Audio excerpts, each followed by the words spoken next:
Iran America যুদ্ধ কি অনিবার্য? ট্রাম্পের কান্নায় নেপথ্যে চাঞ্চল্যকর তথ্য। সিনেমাটিক স্টাইলে ইরান জাহাজ আটক করল মার্কিন নেভি। রণক্ষেত্রে ওমান সাগর। ইস্পাহানে কমান্ডো পাঠিয়ে ফেসে গেল আমেরিকা। সিচুয়েশন রুমে কান্নায় ভেঙে পড়লেন ট্রাম্প। আসসালামু আলাইকুম, আমি আব্দুল্লাহ আনসারি। আপনারা দেখছেন মিস্টার আনসারি ইউটিউব চ্যানেল। সকলকেই শুভেচ্ছা ও অভিনন্দন জানিয়ে আজকের গুরুত্বপূর্ণ আপডেট দেব আপনাদের। প্রিয় দর্শক, ওমান সাগর থেকে শুরু করে ইরানের ইস্পাহান, পুরো মধ্যপ্রাচ্যে এখন বারুদের স্তূপে দাঁড়িয়ে আছে মার্কিন যুদ্ধজাহাজ বনাম ইরানি ড্রোন, আর নেপথ্যে ডোনাল্ড ট্রাম্পের এক নাটকীয় কান্নার খবর। আজ আপনাদের জানাবো কিভাবে একটি মার্কিন অপারেশন ব্যর্থ হওয়ায় হোয়াইট হাউসের সিচুয়েশন রুমে চিৎকার করে কেঁদেছেন ট্রাম্প। বিস্তারিত থাকছে আজকের বিশেষ সংবাদে। প্রিয় দর্শক, ওমান সাগরের সিনেমাটিক উত্তেজনা ঘটনার সূত্রপাত ওমান সাগরে।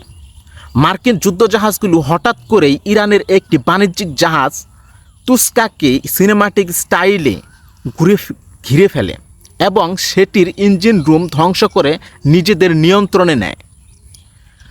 আমেরিকার উদ্দেশ্য পরিষ্কার, ইরানকে আলোচনার টেবিলে বসানো এবং ইউরেনিয়াম ইস্যুতে তাদের শর্ত মানতে বাধ্য করা।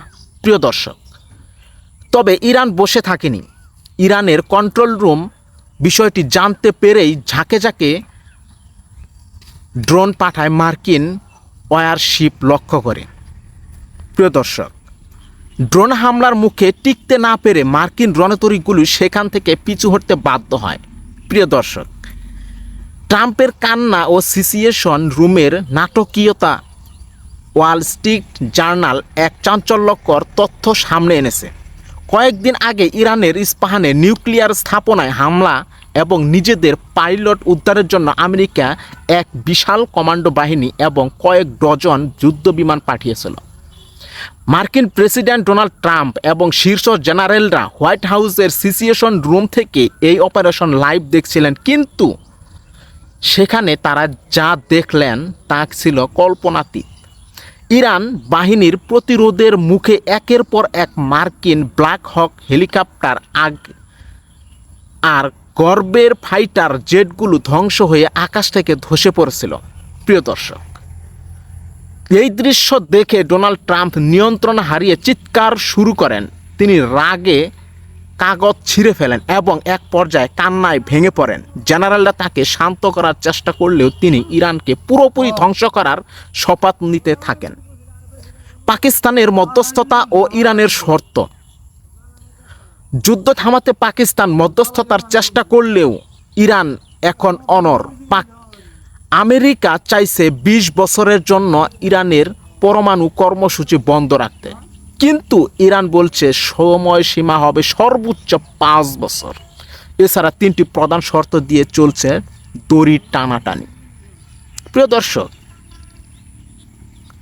1, হরমুজ প্রণালীতে ইরান টোল আদায় করতে পারবে না।